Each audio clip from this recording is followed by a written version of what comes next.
So welcome, one and all, to the intimate, no-tech, low-tech string theory. I'm here by myself, getting drunk, and I got the lamp on in solidarity with myself. And yeah, here we are. It's another string theory. I want to thank all our partners: Boucher, Levy's, G&G, Citadel Music, Brickhouse Guitars, Kitchener, Ontario, K&K Sound, Gallagher,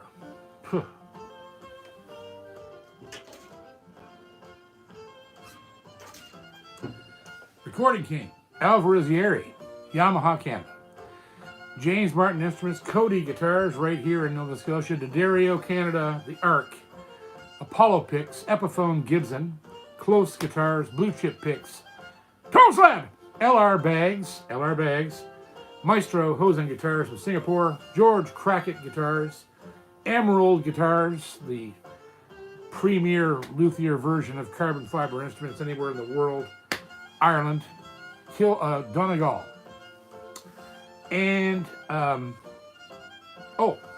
new friends at, I love these picks, I got one in my pocket right now, at the Charmed Life Picks.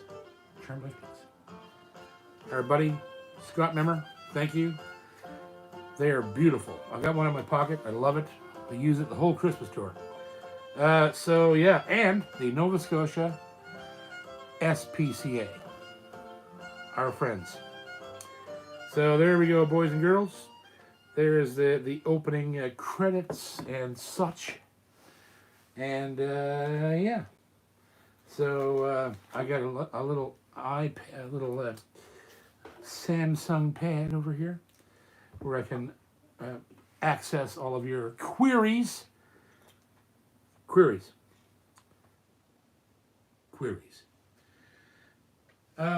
So yeah, we got lots of people here. Good Lord, do we ever?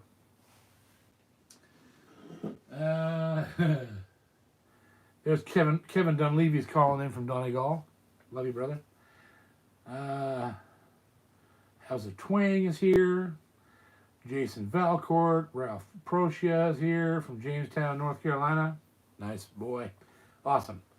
James Graff, Jay Gallant. It's not Jeff Gallant, I don't think.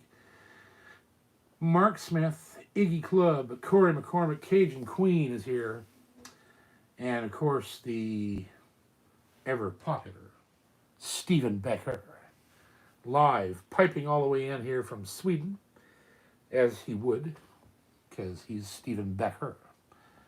And yeah, so yeah. Stephen Baker's clothes, apparently.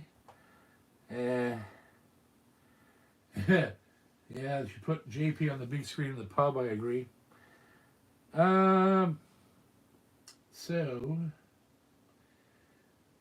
Yes, we have something to do right now that I had almost slipped my mind, and the reason it slipped my mind is because I haven't quite accepted it or absorbed it, because this guy was a close friend of mine. He was a very, very, very nice man. He was just a wonderful human being, and he always treated me with a great deal of respect and friendship and kindness. And of course, I'm talking about Miles Goodwin. And I'm a little lost, because I won't get my monthly call from him anymore. And our conversations about, great guitars and old vinyl we both loved, and just he was such a cat. The guy did it all. He was a true rock star. They don't make those anymore. They just don't. No one is capable anymore of being a rock star. We're too goddamn soft and don't want to make the sacrifices that guys like him made to do what he did. And it's sad that we're losing more and more of these guys. Like every month, it seems someone's going. It started with Lightfoot, and then Bruce, and now Miles, and it's sad, but he would not want us to quit. He'd want us all to keep doing what we do the best. We can't all be rock stars, and we can't all achieve the things that he did, right? Like, it's astronomical what he did inside the Canadian music industry, and how much he influenced the music industry outside of Canada. Like those albums, those April Wine albums are famous all over the world. They're not. It's not just in Canada. He's everywhere. He's in the U.S. He's in Europe, Australia, Japan. They all know April Wine, right? So here's to Miles Goodwin, one of the greatest musicians that ever came out of this country, and one of my best friends, guitar heads Aeternum, Miles Goodwin. Let's have about 5 or 6 seconds of silence for the old man.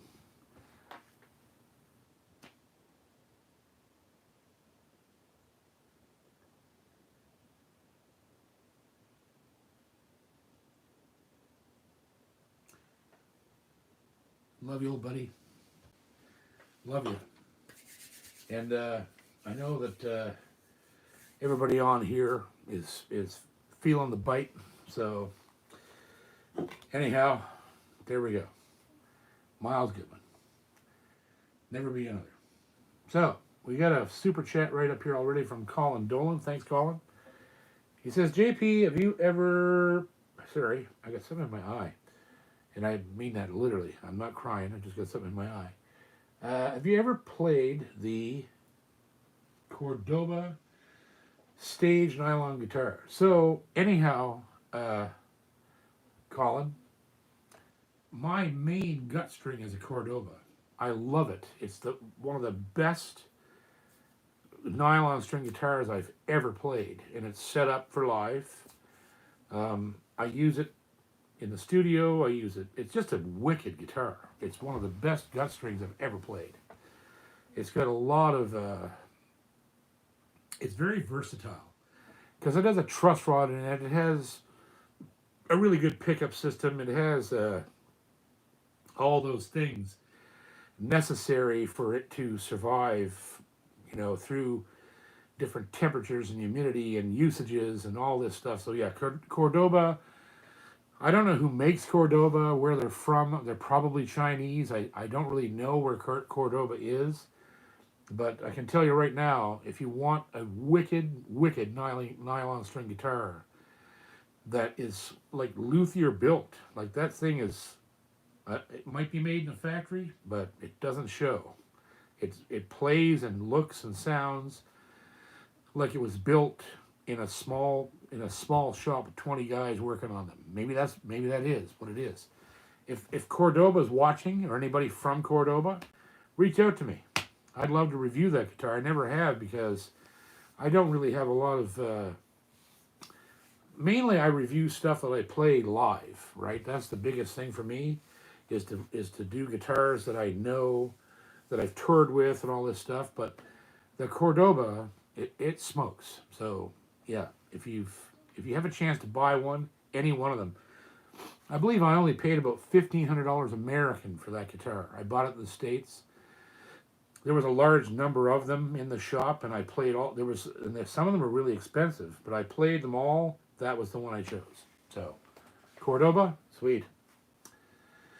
All right, thank you, Colin. Now on to Scott Myers, who says, "Nice tribute. Bless your heart, buddy. Thank you."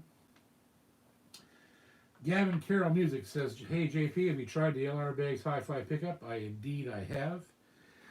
And I heard it installed in a Honduran mahogany Yeri running through the LR Bag Synop speaker, and it nearly tore my head off. It was a beautiful system.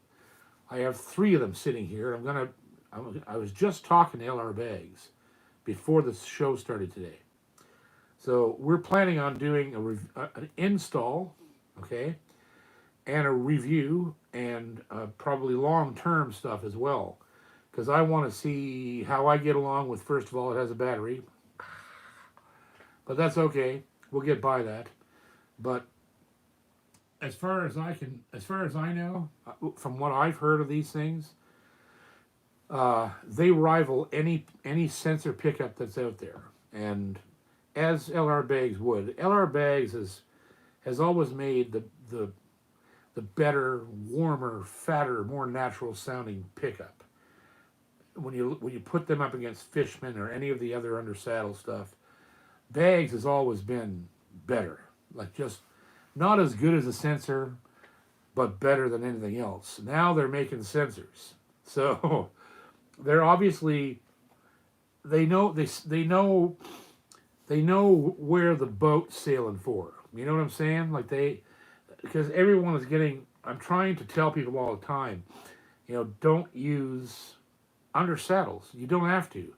There's way better systems out there. SGI, K&K, like, there's just better ones out there, and there's a bunch of them also in the States that, like the ones that, what's his face, James Taylor uses. I think they're called Pyramid. Like there's some tremendous sensor pickups in the market. So Hi-Fi is now coming in with, basically what I'm understanding is, I'm looking at the boxes over there right now. It's like, so they have two sensors instead of three. They're battery powered. They're active pickups. They have a system in place where they say that the battery can last up to 700 hours because they're so economical in drawing power, right? So it's crazy. Like, there's if those things work the way that Bags is telling me that they work, could have a contender for like one of the best sensor pickups in the market. The only drawback, and I've told them this, and they know, everybody knows this, I don't like batteries, because for the simple reason I can't fit my fucking hand in the hole. I have to take off all my strings, or use like barbecue tongs to reach in and pull the bag off the Velcro and get it up through the string, change the battery, get it back in there where it's going to stay, where it doesn't fall off and tear the leads off the battery. It's just, batteries to me are just painful. I hate them. I don't want to use them. They're a weak link in the signal chain. If your battery dies in the middle of your show, like, damn, what are you going to do, right? You're screwed. You have to stop the show, find a battery, change the battery. Like, damn, that's ugly. So anyhow, hopefully these things do what they say they can do. And you just keep an eye on it. If you're going to do a tour, try to get the whole tour out of it. And if you can't, like near the end, change the battery. The player and the owner of the guitar and the pickup are going to have to mitigate the circumstances and actually watch what they're doing, because their system is powered. And other than that, that's where it's at. So anyhow, let's see now. Let's go back here to... Okay, Gerard O'Connor says, "Hi, JP. I can't choose between the LL16 Deluxe and the LL16M and the Alvarez 60 Bluegrass. I have FG5 neck. Is a bit chunky, but great sound. We've lost Shane McGowan here. Yes, Jesus. Here's the Shane McGowan. Holy shit, I forgot all about that too. That just happened. Good Lord. Like, it's scary. It's scary. There's so many people going, you just lose track of it. But here's to Shane McGowan, Guitar Heads of Turnham, Fairy Tale New York, and many others. Like, Jesus. The first time I ever heard that song, I cried through the whole song. It was so sad.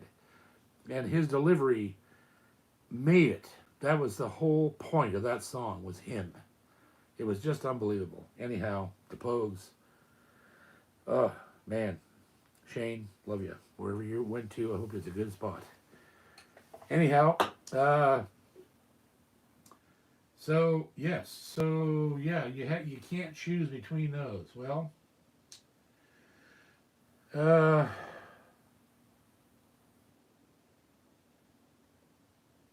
well, here's my thoughts. As you know, I love Alvarez, and their guitars are amazing, especially the high end ones. The Bluegrass Alvarez guitar is not a high end Yeri product, really. It's an Alvarez guitar.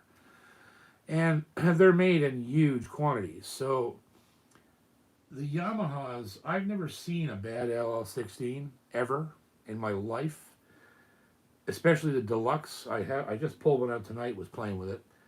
Um, when it comes to just sheer longevity and years of proof that they can stand the test, the Yamaha's got everything beat, right? The Alvarez Bluegrass guitars, people have great luck with them, but there's been some duds, and but that's the way it goes with a guitar that's mass produced, right? Like, so until the BG60 has been around for a few more years, and people see that they're staying together, which they do. Alvarez are great guitars, especially now. They've upped their game, and the stuff that's coming out of the Yeri shop, like the high end mahogany, like the Honduran mahogany guitars and stuff like that are $2,000 and $3,000, man. They're unbelievable. Like, just hard to deny. You just can't. They're not deniable. But the $600 bluegrass guitar, you're gonna get what you pay for. You pay the 1,400 Canadian or whatever it is for the 16 deluxe. You're getting a guitar that's made in the same shop as the L as the well, all the 16s are made in that one small shop in China, right? And then the L6s and below are made in the larger factory. But the 16s are there, and then when you get to the 26, 36, 56, you're into the custom shop in Hamamatsu, and even the red labels are made in that small shop, right? So the buys are putting out great product. You just you can't deny that either. So if I was going to choose between one or the other, unless I played a BG60 that ate everything in the room, get the BG60. But if you don't, and you're maybe buying sight unseen, the 16 Deluxe is going to be a boomer every time. It never seems to fail. So good luck with that, Gerard. Love you, buddy. Stephen Becker, member for 25 months. Alpha from Portland, Oregon, in a pub instead of a tub this time. But it's raining, so my nuts are still swampy. There you go. Thanks, Stephen. Alpha from Portland, Oregon. He's in Portland, Oregon. All right. Ian Rossiter. Thank you, Ian. Says, been using the tone slab for a bit. I really like it, but it wears fast. I know why it wears fast on you, because you play your ass off and you're using it almost exclusively on a mandolin. So mandolins eat through picks like chipmunks through a pine tree.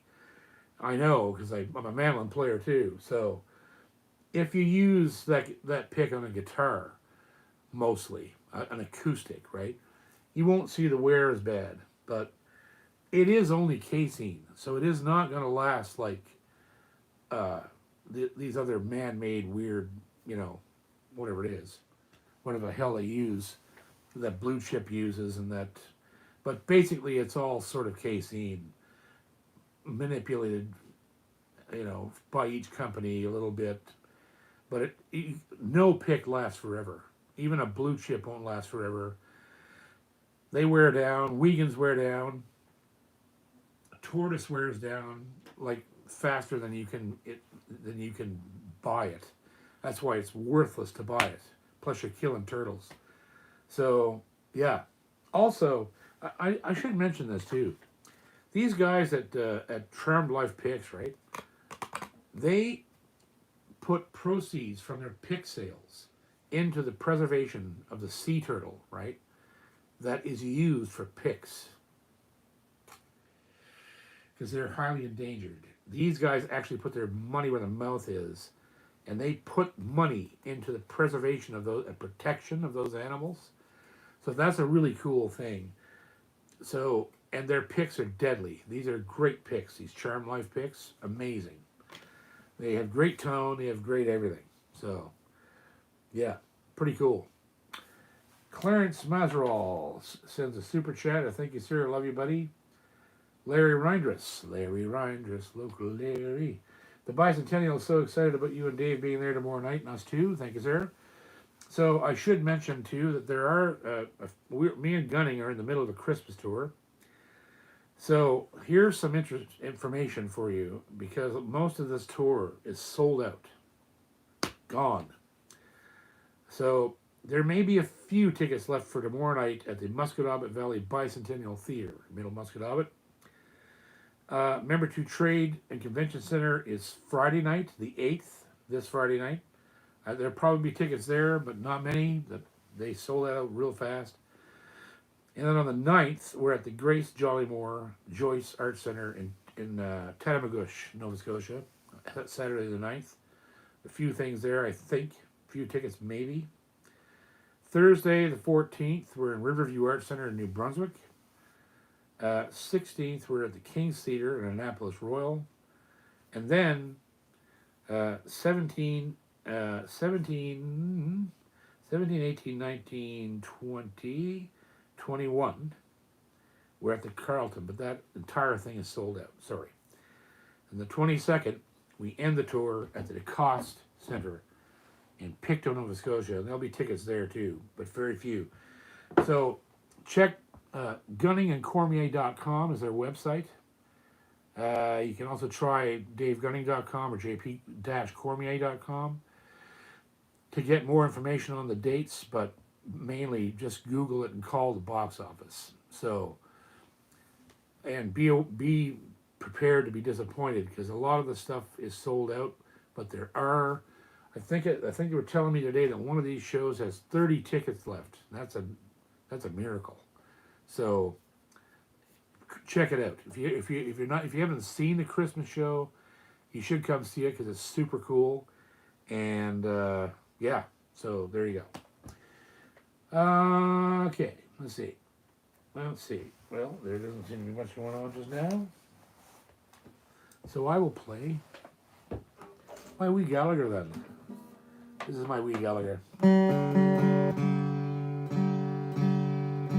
This is actually my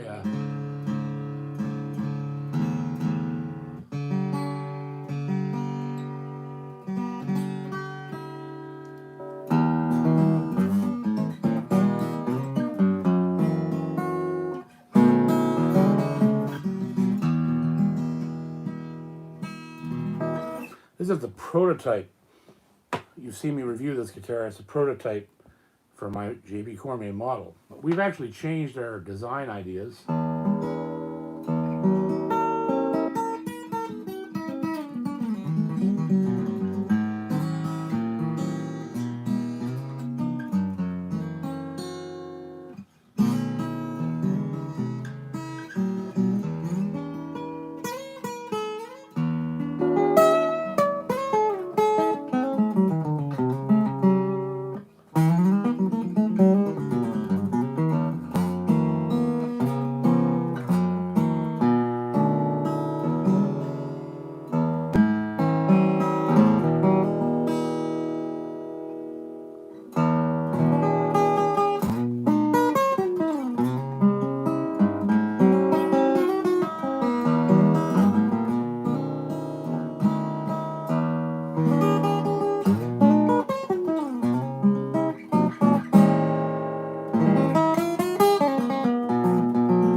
I love that ending.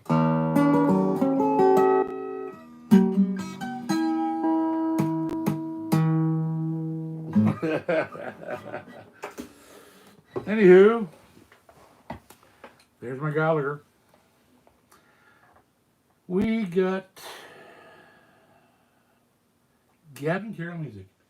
JP, can we expect a review on the FG9 Monster? Well, we're working on it. It's very difficult to get this guitar. Yamaha doesn't want to turn loose of it without a shit ton of money. And frankly, I don't blame them, but we've had to make do some pretty weird stuff between me and Toronto to get this guitar here without that money changing hands. Like, even for me, they want money because the guitar is rare and it's only going to be built for so long. I know they're not going to keep this up. I really do. That makes them incredibly valuable. So if you have a chance to buy an FG9, buy it sight unseen. I've played them. I played them in Chicago, and they blew me away. So, as far as I'm concerned, they are the best production guitar. When I say production, I mean from a company that makes over 100,000 guitars a year, right? So we're talking Martin, Taylor, Gibson, all of them. All of them. That Yamaha, that FG9, is the best production guitar in the world right now. There's nothing that can touch it. I'm sorry if you're a Martin lover or a Taylor lover, or I don't care. They're better than anything I've ever seen come out of those companies. With there's exceptions, obviously, right? But, balls to the wall, D28 or D18 or a J45 or a J200 or whatever, like a $5,000-$6,000 Taylor. You put that FG9 in the middle of them, and it'll eat them all for lunch. And I can't help it. It is what it is. So, anyhow, I'm hoping to get one. It's hard to say if I will. I'm trying. But if I don't be surprised, because like I said, I'm not about to pay $4,300 for a guitar, and or $53 actually is what they are, $5,300, right? They're premium price. And there's a reason for it. They haven't built guitars and said, "Ooh, this is the greatest dreadnought we ever built," and there's this, and this about it. No, they actually built $5,300 guitars, and they're worth every penny. That's the issue. And people, I really want one, not because I want to own it, because I want to show everybody what Yamaha is capable of. And when you see and hear what they've done, it's probably the ultimate, piss off guitar. It's anybody who had doubts about what Yamaha can do, when they hear this thing, it's game over. They won't be able to say. They just got to shut up. It's just that simple. It's the ultimate shut up guitar. And I love it, because Yeri does it. Yeri's built guitars. I have them here. Yeri has done it, that are just shut up guitars. They're like, "Oh yeah? You don't think we can build guitars? Hold my beer. Like, hold my chisel." And I have them. I own them. They're here. And they're unbelievable guitars. And for a third of the money that would be wanted by Taylor or Martin or any of those guys.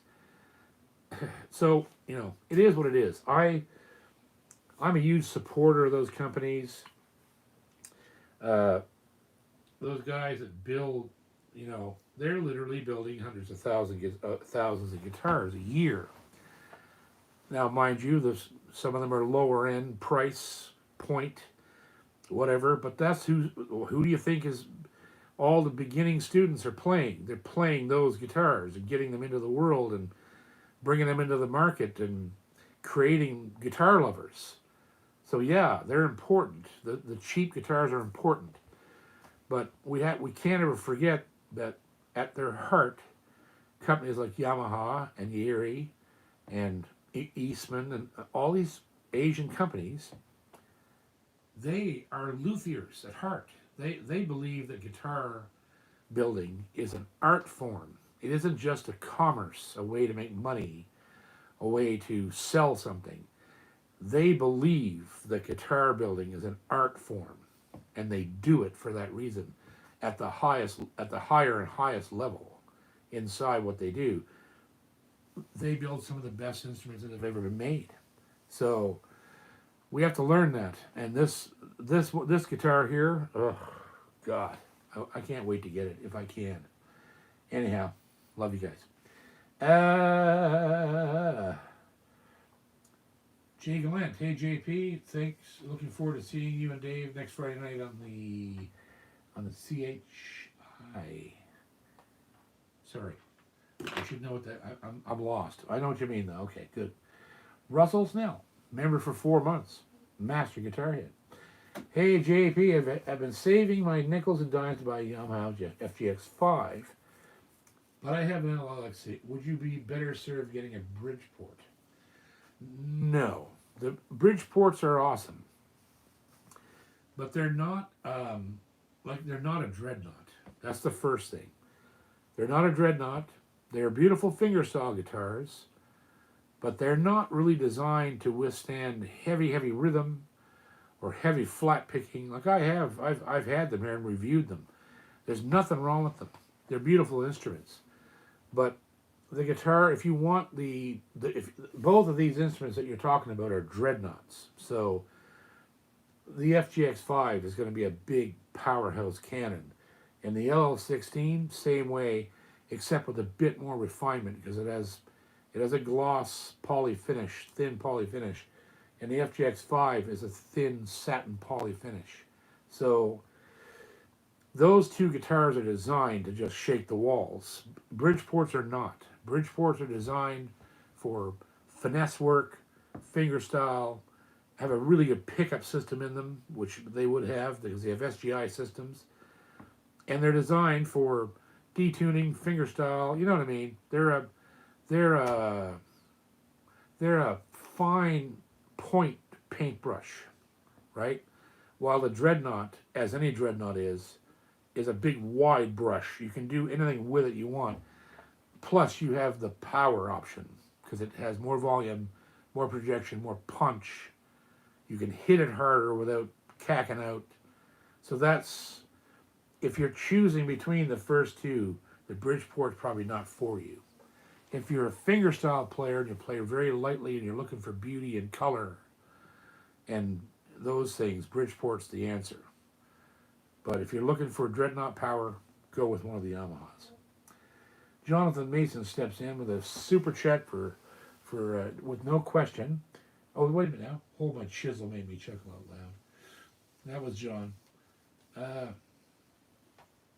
Let's see here. Let me just skip back through because we're sort of out of super chats right for now. Let's see if there's any questions I can answer.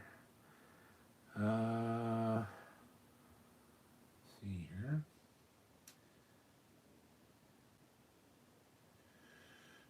And, okay, so Cosmocalypse wanted to know how I felt about the LS56. I've just been talking about this. So the LS56 is a $7,000 custom-made guitar built by the master luthier in Hamamatsu. One man. I have the the L56. So the LS will be a small body OM size 56.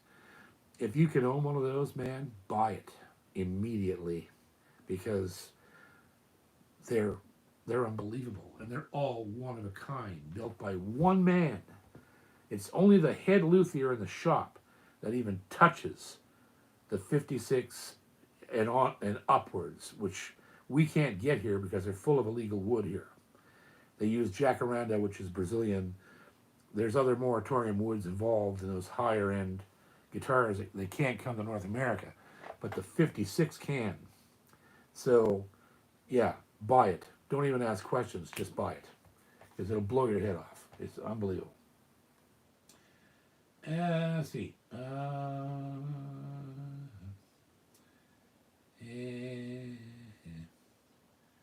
Lord. We jumped ahead there a bit. Okay. Just going through here.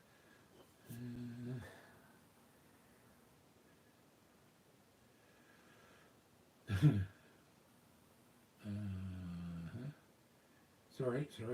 I just want to see if there's anything I can hit that's not a super chat, because a lot of people don't get through.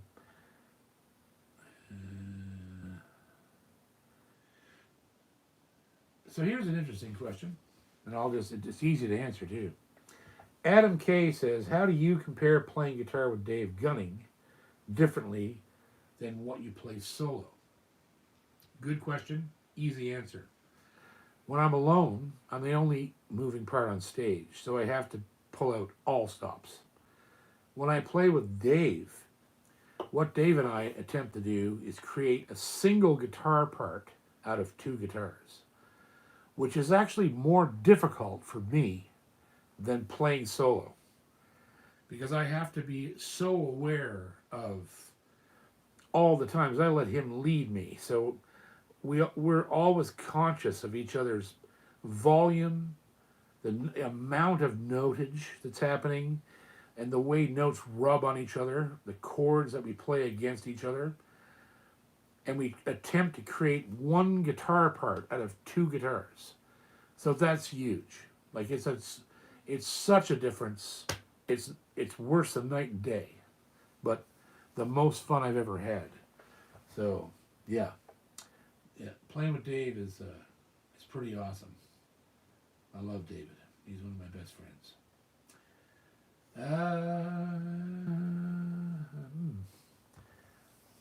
Okay. Jesus. Okay. See. Sorry. Just going through here. The A5 series, from Yamaha, excellent. The A series, if you get above, I would stay above like 3 and above.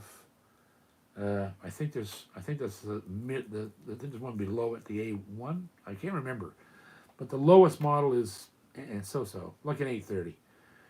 But after that, look out! They make some wicked guitars. Let's see. The big draw is happening next Wednesday night, just so everybody knows.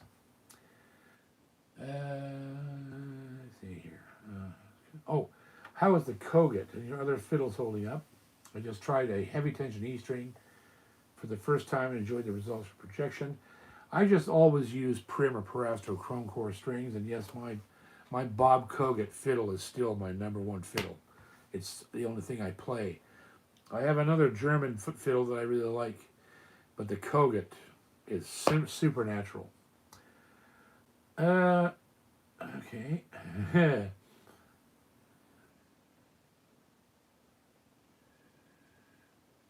Okay. Oh, John. They're talking about John Chapman here at the acoustic shop. He's my buddy. I love that guy. I think I mentioned John Mason sent us a super chat. Kimball Kelsey says, enjoy your show. I recently bought an Eastman guitar based on your high regard for their mandolins. Beautiful guitar and terrific tone. Cheers. There you go. It's kind of hard to lose with Eastman. Eastman makes great guitars. They make great carved top instruments, cellos, fiddles, mandos, everything, all that stuff. And they make beautiful guitars. They really do make good guitars. And the Chapmans have a lot of the Chapman's actually out in Missouri at the acoustic shop. You gotta check out their YouTube channel. It's awesome. John Chapman is one of the best guitar players I ever played with. And they've got 2 of the mother load Eastman guitars out there, the highest model they make. I can't remember what the number is, but it's got a Tree of Life on it, and it's unbelievable. It's just one of the most beautiful things I ever saw. I'm going to go down there and buy one day. And they're very difficult to find, so I might not be buying one. I might not be there when I get there. But, yeah, what a guitar. Unbelievable. Let's see here. And Bram Avery.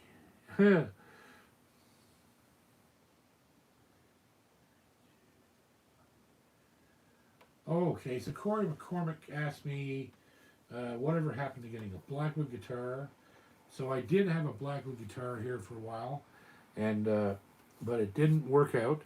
I took it back to Blackwood, and they are Blackwood is sort of in the process of redesigning the wheel, and not ready for me to review them. I can tell you that. But he's a super nice guy, and some of his guitars are very impressive.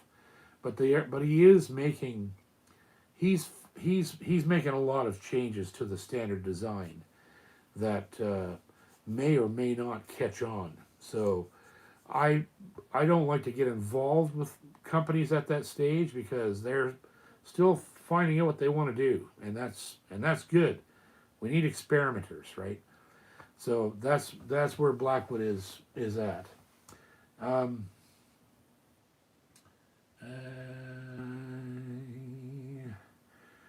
so Linda McGinnis says, "Hi JP, after listening to you talk about acoustic pickups, I had the K&K Mini installed in mine, and I've got to say I'm super impressed. I would never steer wrong about K&K."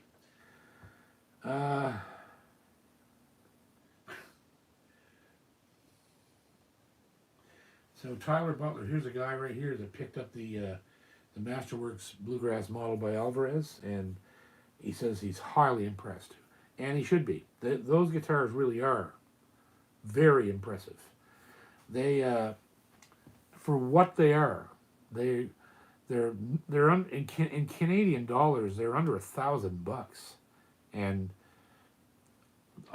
so here's something that everybody should remember is that the Alvarez Bluegrass, the BG60, right, started this channel. That's how this all started.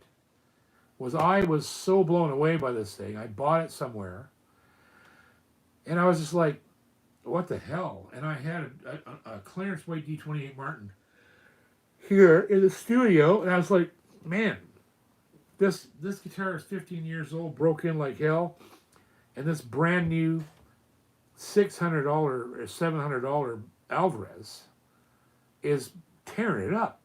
And that's what started this whole channel, was me doing a blind taste test, trying to see if people could tell the difference between the Alvarez and the Martin.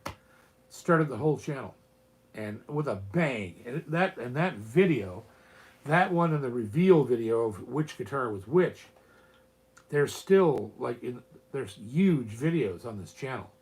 So there you go. That's something to keep in mind when you're talking about the BG60. Great guitar for the money, unbelievable. Let's see here. Jason Valcourt, what would you choose for a sub 1000 OM? That's an interesting question. So sub 1000, good Lord. Well, sub 1000. Why am I drawing a blank?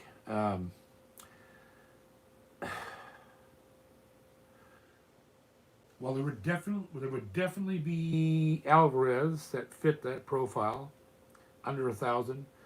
And there's red label Yamahas that are under 1,000. The FS5 or FS3 are sub 1,000 and killer guitars. The LS16 Yamaha again. Let's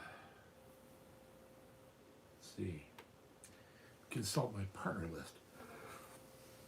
Oh, so the Bridgeports, they're under 1,000. So at Brickhouse Guitars, if you look into Brickhouse Guitars in Kitchener, Ontario, Roger Schmidt, he deals a crap ton of guitars. He does Bridgeports, Hosen, Maestro, Avenir, all guitars he's helped design, built by Hosen Young in Singapore. I actually have one over there. I'm not sure what the price is. I don't believe it's sub 1,000, but the Bridgeports are, and they're killer. He has those made in a Chinese factory under his, like he designed them inside and out. So they're built like brick shit houses, right? So brick house guitars, brick shit house guitars. Anyhow, so check out Brickhouse Guitars in Kitchener, Ontario. He ships worldwide.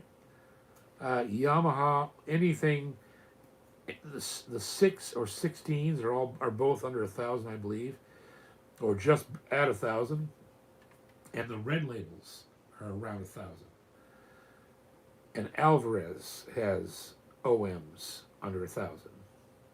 And that's all I can think of right now. I'm probably drawing a blank, and I probably have one of my partners looking at his TV screen now, screaming at me, going, "Why'd you say our name, you bastard?" But I can't think of anything else that's under $1,000. So yeah, under 1,000. No, that's about it. That's all I can think of.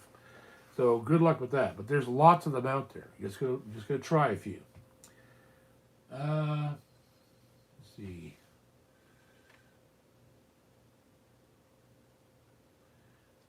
Joe Herb Michael says, I was able to purchase a new Grand Reserve Maple Boucher. The OM. What do you suggest is best to play on it? Anything you want. It'll do anything. That guitar is magic. John Murphy wants to know if I have experience with Godin. I do. Not a fan of them, but I am a fan of what they've done for Norman. I love the new Normans that are coming out, and that Godin has the courtesy to keep that man's name alive, because that's Robin's uncle, right? Norman Boucher. So, yeah. Normans, yeah. Godin, they are what they are. They're well made, whatever. They're pedestrian guitars that anybody can own and anybody can play on stage, and they're not bad guitars. But the spirit guitar for me from them is the Norman, anything by Norman. So that's just my opinion. Just because I have one here that I've reviewed it and it's beautiful. Just take a look at it. Look it up on my channel, you'll find it. Let's see. Good Lord. Okay, ooh. Richard Dougal said, Dougal said he just bought a Boucher Bluegrass Goose from Brickhouse. Got so many compliments with Roger's pickup, the SGI, of course. Let's see here.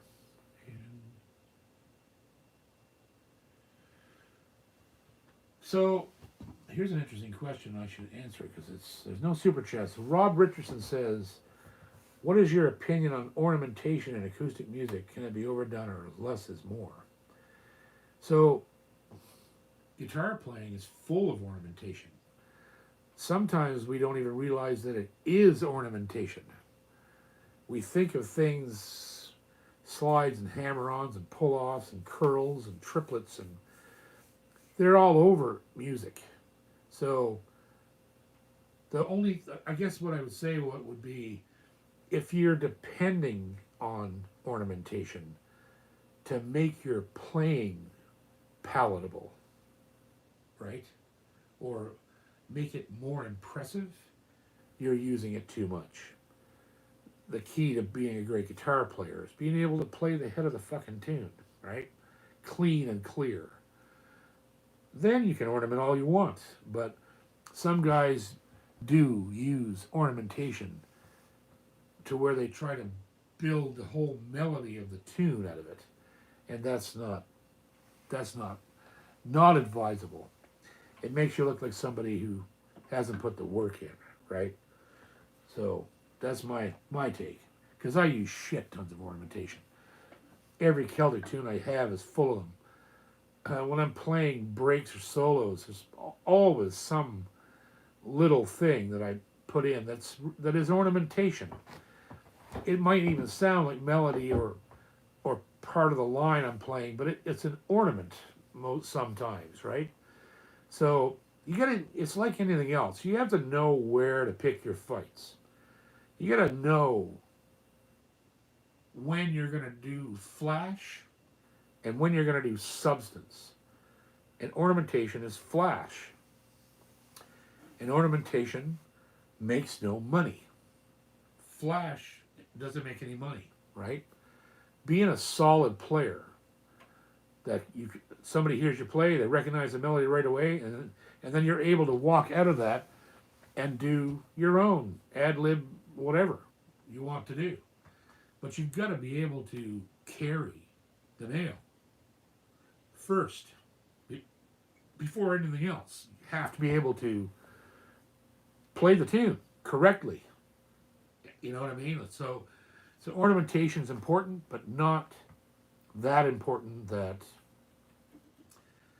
it should be given some special place above actually playing the melody note for note perfectly. That's the most important thing. Okay, that was a good question. Thank you. Yeah, baby.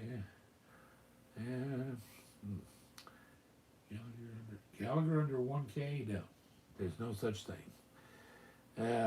Let's see here. Chillerism. Hi, JP. I met you at a Gallagher a few weeks ago. Oh, cool. Right on. I'm having a Gallagher made, an SG70 Slim. One of my favorites.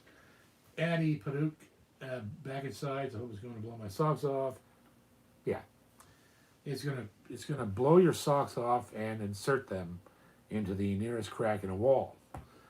And you're gonna have to pull them out with the drywall and the wiring and probably dead bodies and dead mice and everything else coming out of the wall, just holes. It'll be so bad you pull the sock out, it'll just keep coming out like a clown.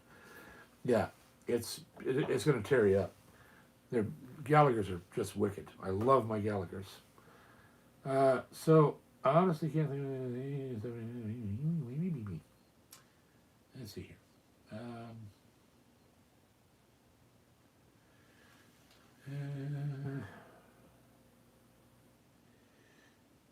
So let's see. That's about it. So let me see now. What is a good question? So I don't know if I talked about this before, but Brickhouse, by the way, is providing the first place prize for the Christmas giveaway, which is going to happen next Wednesday night. They're giving us a Bridgeport guitar, and we're gonna gear it up. It'll be nice, first, second, and third place. There'll be nice little packages for everybody. First place is getting the guitar, and yeah, so that's gonna be cool. So Ian Rossiter says, after sitting in on sessions the past week, I was reminded how the same tunes played by Irish versus Métis musicians can be pronounced completely different phrasing wise. Yeah, I would have to agree. But that's everywhere. The way that we as Cape Bretoners play fiddle tunes that come from Scotland is completely different. But we come from there, right? 300 years ago. But the culture's changed. The fiddlers in Scotland were, the best fiddlers were forced out in the clearances. They were the poor people who played the old music properly, right? The fiddlers that came up in Scotland after that were all forced into classical training and blah blah blah, and so their fiddling became very sterile, but beautiful, but sterile. There was no heart in it anymore. It was all like Paganini. You want to stand up there with your back ramrod straight and play it. And when Cape Bretoners started going back over there, in the 70s and 80s, it blew people's minds because they were hearing their tunes through this filter of 200 years or more, 200 or 300, and just were like, wow, what happened? How did we lose this? Because even lost the step dancing. That's gone, right? We brought that back over and showed it to them, where because it came from there, right? We just happened to carry it when we were kicked out by the English. Same with the fiddling. So, yeah, it's that's across the board, Ian. It doesn't matter where you go. You're going to have a different dialect, a musical dialect everywhere you go. So, the question for this week is, what's the name of the tune I played on the guitar halfway through the show? Better yet, here's the question. Who wrote it? Who wrote the tune that I played halfway through the show on my little old Gallagher? That is the question. We'll play a little waiting for answers music. If we can get it to work, we will do that.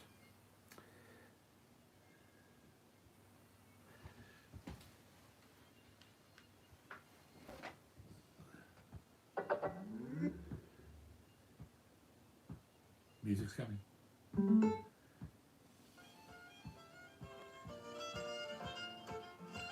Little Howard McDonald to take us in. Let's see here. So, let's go back and Roy Dalrymple. Let's see if you're on here, Roy. You're the first one in I got here. Roy Dalrymple.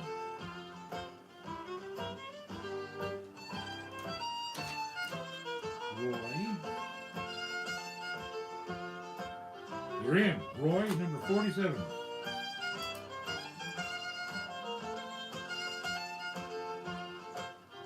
Dalrymple. What a great name. And the second one in, that's with Bob Dylan, of course. And Lone Wolf Gray. I think you're already in here, Lone Wolf. Can you look? Lone Wolf Gray. Ooh, maybe you're not. You're in, Lone Wolf Gray. With Dylan. Spelled terribly, but I'm giving it anyway. Lone Wolf Gray. If you want to, we'll find you either way. If you want to, you can send me a quick email, just cluing me in that we get in the list to jpcormier38@gmail.com, just to let us know what you won tonight. As I said, you're on the list. We can find you on here. So there's 2 more spots that we will fill next Wednesday night, and then do the draw. That'll be the, I think that's right. Let me double check. Double check. No, sorry. There'll be 2 more next week. Do the draw on the 20th. The 20th. So you get that. Next week's the last two people in. So anywho, we love you, and glad to be with you here. Peggy and Enden, thank you. See you for the draw. Love you. And thanks to Stephen Baker, who's handling mastermusicmethod.com. Don't forget to go sit there and sign up for the lessons. Belongs to us now. And hang in there. Let's all make sure we're all still around next time we all get together. And we'll see you next Wednesday night, 7 o'clock here. Everybody will be in. Chris and Ginger will be not flying. And they'll be in for the 20th too, I'm pretty sure. So there you go. Love you. See you next time on String Theory.